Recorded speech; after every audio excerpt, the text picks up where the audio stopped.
on se donne comme mission, sans prétention, de revaloriser les instruments traditionnels du bassin du Congo. Bonjour tous magazine, je suis Christian Kibongi Saminou, percussionniste, faiseur de son, coordinateur de projet chez Banamoy Institute. Mais comme disait Sonny Laboutansi, notre célèbre poète, je ne suis pas noir, je suis un petit fagot de force, un petit lingot de foudre qui flambe. Je ne suis pas noir, la nuit n'est pas ma sœur et je n'ai rien au cœur puisque je suis seulement le sucre amer des péchés capitaux. Je ne suis pas noir, je suis Banamoy Institute.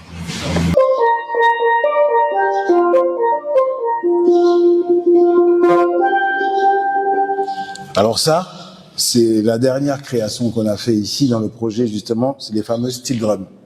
Le steel drum, c'est un tonneau, d'accord, qu'on va emboutir et chaque alvéole est une note.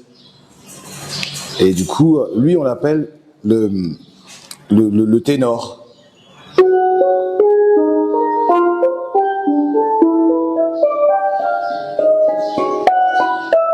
Donc ça, nous sommes à Banamoy la première ligne de fabrication de steel pan d'Afrique centrale, pratiquement d'Afrique presque. On est les leaders.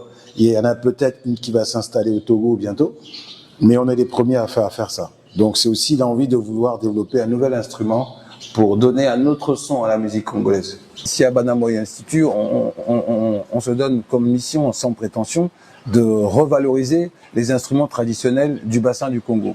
Nous avons un instrumentarium magnifique qui est très peu connu. Bien que la rumba congolaise soit inscrite au patrimoine immatériel de l'UNESCO, cependant, on a tout un instrumentarium comme ça qui est sous-exploité. Mais aujourd'hui, il est question de les répertorier, de les refabriquer et de les moderniser aussi, afin que les musiciens congolais puissent avoir juste d'autres marchés aussi, parce que du coup, ce serait bien que la musique congolaise aussi rencontre l'électro, le jazz, de façon à ce que nos musiciens aient un marché plus large.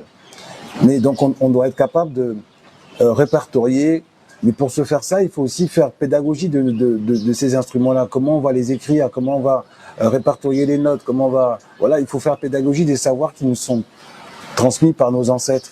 Et je pense que c'est une solution aussi pour créer des emplois, pour que les artistes aient plus de travail dans l'entrepreneuriat culturel local. Alors, Banamoy vient du fait qu'en fait, au départ, quand on a ce collectif, on ne sait pas encore si l'association va naître. On a un premier collectif qui s'appelle La Révolte des Poètes, avec quelques slammers que j'ai rencontrés en arrivant ici il y a 3 ans. Et on cherche un nom, on voulait pas les tam-tams du Congo, on voulait un nom qui soit inclusif et qui appartienne à tout le monde.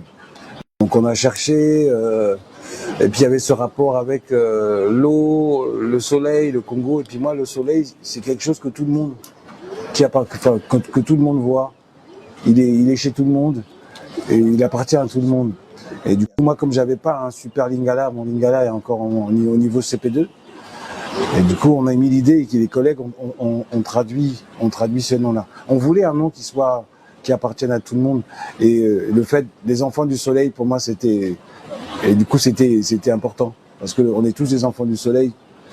Le soleil, il réveille tout le monde. Alors, le déclic pour lancer ce projet, il y a eu 2 choses. Il y a eu le décès de mon père qui a été le déclic qui m'a fait rentrer au Congo. Après, il y a eu aussi j'ai fait un voyage à Swanké, mon premier voyage seul au Congo, où j'ai rencontré les autochtones de Swanké, et j'ai rencontré un papa extraordinaire qui était étonné en fait. Il a posé la question au traducteur, il a dit « Depuis quand les Mokongo viennent ici là pour apprendre à savoir qui nous sommes ?» Et c'est là où il y a eu cette volonté de me dire « Mais je suis qui en fait ?» Et je me suis dit « faut que je travaille chez moi, faut que je m'installe chez moi, faut que je rentre chez moi. » Et que je transmette mon savoir pour, d'une part, apprendre qui je suis, mais pour qu'on sache aussi qui je suis.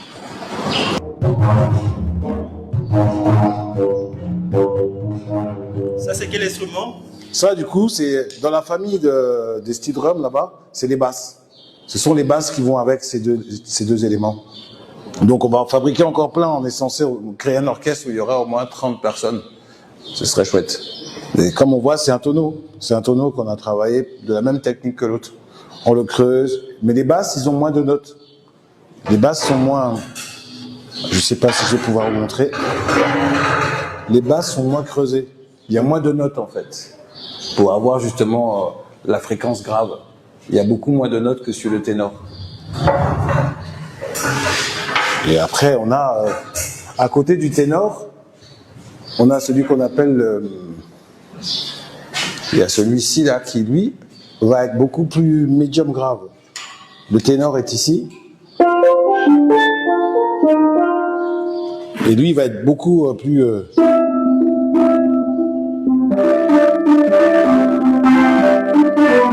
parcours, il est assez mélangé. Je pars du... Je suis étudiant en BTS Action Commerciale, je rencontre l'animation sociale, l'animation socio-culturelle, et c'est après que je deviens musicien dans les petits groupes de reggae, des petits groupes afro. Plus tard, je vais monter mon solo. Je vais faire une longue carrière dans la musique de rue, dans le spectacle de rue. Je fais un gros passage aussi en tant que musicien de théâtre. Ça a été la révélation de ma carrière. Et après ces deux compagnies-là, je vais me lancer dans un spectacle solo pendant 10 ans. Et ce spectacle solo qui va m'emmener au Congo aussi. Et c'est comme ça que l'envie de rentrer va naître aussi.